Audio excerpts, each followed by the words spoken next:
ወደ መልእክት የመዝጊያ ላይ በምመጣበት ጊዜ የማን አገልጋዮች ነው?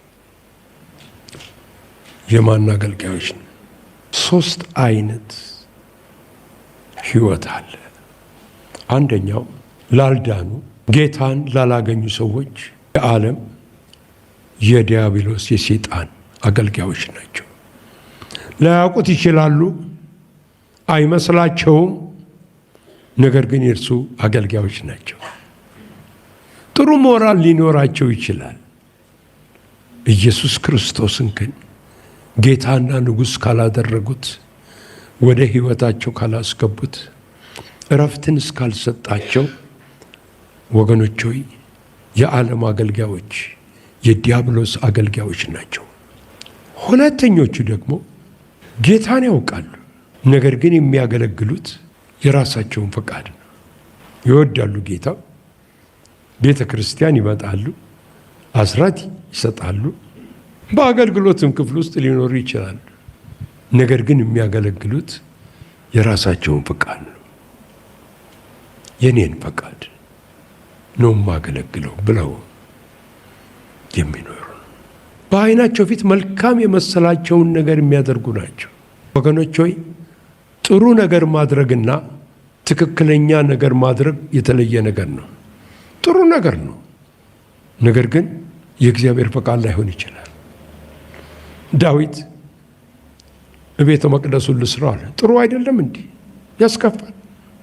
ኖ አትሰራም፣ አንተ አትሰራም ቤተ መቅደሱ። ሌላ ሰው አለ ለዚህ የተዘጋጀ።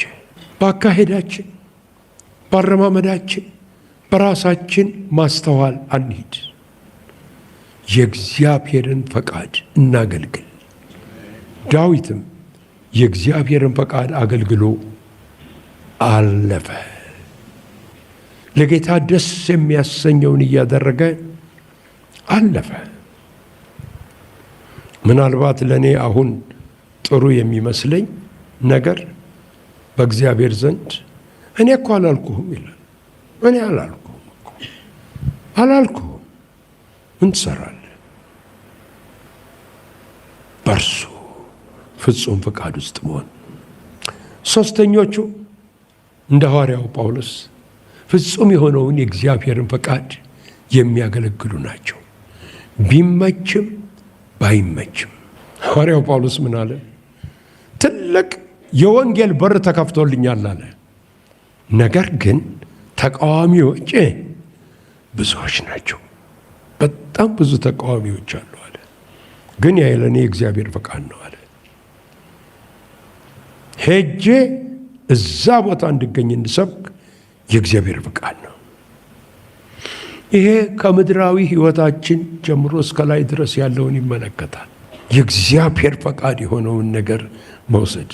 እዚህ ጉባኤ መካከል ምናልባት ህይወታችሁን ለኢየሱስ ክርስቶስ ያልሰጣችሁ ሰዎች ካላችሁ ዛሬ የመዳን ቀን አሁን ነው። ሰዓቲቱ አሁን ናት። ይሄ ጥሪ አያምልጣችሁ። ኢየሱስን ወደ ህይወታችሁ አስገቡት። የህይወታችሁ ጌታም አድርጉት። ሃሌሉያ።